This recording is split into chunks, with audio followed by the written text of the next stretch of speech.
So this is the end Times spreadsheet. The link will be in the bottom of this video. And up here I put some links to all the different things that are going to happen before we get raptured. There's the question, when are you coming back, Jesus? Jesus talks about the horsemen plus the horsemen in Revelation. And then Jewish persecution, 7 years, the 7 years that are found in Daniel, which has already passed, I believe, and blah, blah, blah. So let's look at a couple of these things. The big one, of course, is the rapture. So pink, it'll take me down here to the rapture. And the first thing I wanted to point out was right here, 1 Thessalonians 4:16. That's, it's actually 17. This is the rapture. This is where it describes the rapture. Then we which are alive and remain shall be caught up together with them in the clouds to meet the Lord in the air, and so shall we ever be with the Lord. That's how we know there is a rapture. And then right before then, 1 Thessalonians 4:16, for the Lord himself shall descend from heaven with a shout, with the voice of an archangel, and the trump of God, and the dead shall rise first, and the dead in Christ shall rise first. Okay, so I've underlined some elements in here. We've got archangel, trump, and then down here we've got clouds and air. And then we're looking at Matthew 24, Mark 13, and Luke 21. This is where Jesus is talking about when he's going to return. And we've got clouds right here. And we've got angels and a trumpet. And we're gathered from the winds. Over here we meet the Lord in the air. So this one doesn't say that the angels gather us, and this one does. This one doesn't have a trumpet, and this one does. I mean, like, look, if we go all the way up here to the top, and this one says, and Jesus went out and departed from the temple. But this one begins, and as he went out of the temple, blah, blah, blah, one of his disciples. We don't assume that Matthew 24 and Mark 13 are talking about two totally different events. You know, we're smart enough to know these are the same events that are being talked about. And so down here, the whole chapters are the same events. Let me go use my link here.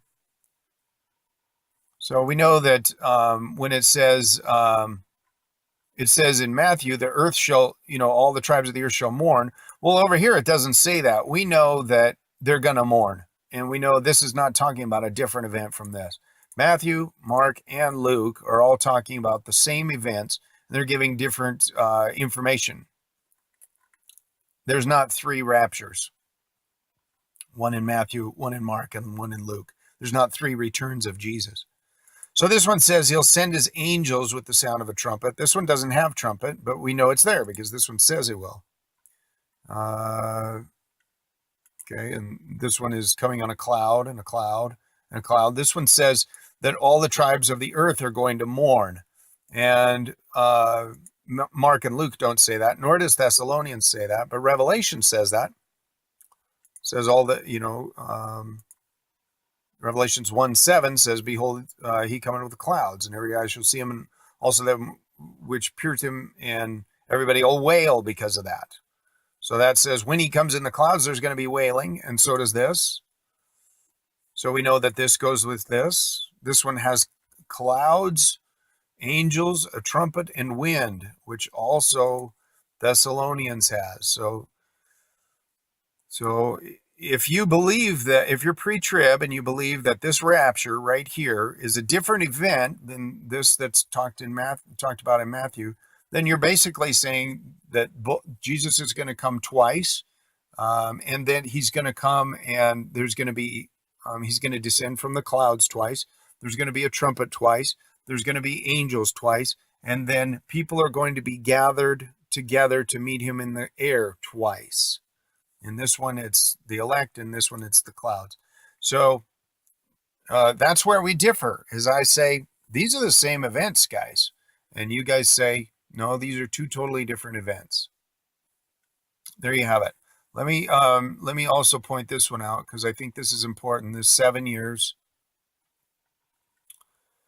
So it says right here, 70 weeks are determined upon the people to finish transgression and do all this stuff. And you probably already read a lot of that. And then 25, know therefore and understand that from the going forth of the commandment to restore and build Jerusalem Unto Messiah the Prince shall be 7 weeks and 62 weeks. The street shall be built again, and the wall even in troublous times. So I don't know that there's ever been a commandment to go forth and build, restore and build Jerusalem, but there has been the commandment went forth on November 29th, 1947, the UN partition plan for Palestine, which recognized that Israel should have land. So this was a verbatim, this was a commandment to give land to Israel. It was not a commandment to restore and build Jerusalem. So there's that, you'd have to overlook that in order for this to make any sense. But there's some striking parallels here. Okay, so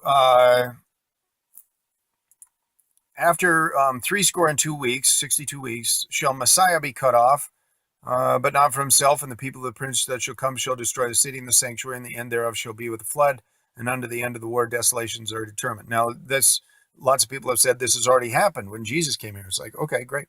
But over here, look at this.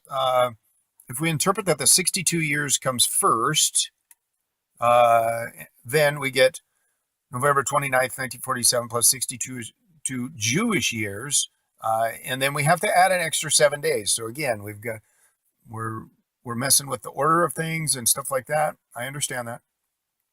This is the day before Hanukkah 2009, and it is the day that Obama received the Nobel Peace Prize, which is a covenant with many. Okay, so it's like, okay, well, coincidence.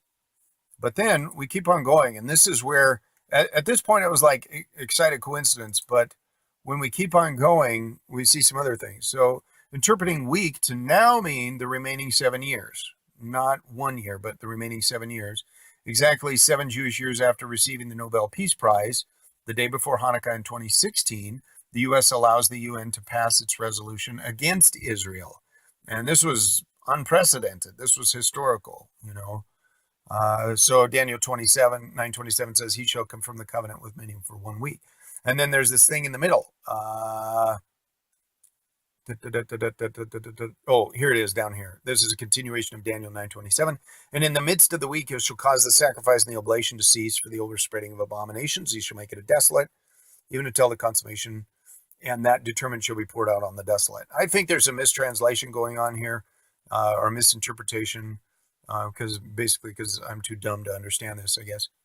But I think what this means is this is not the abomination of desolation, even though it has the words abomination and desolate in it. I think the abomination of desolation, where the Antichrist stands in the temple and declares himself to be God, is talking about Daniel 12. And this one is he causes the sacrifice to cease. And many people have put those together to be the same event. I did it, but consider that it's not.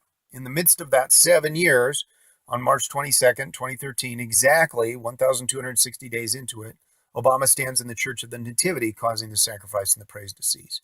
The abomination of desolation is not fulfilled here, but armies of desolation have made it desolate.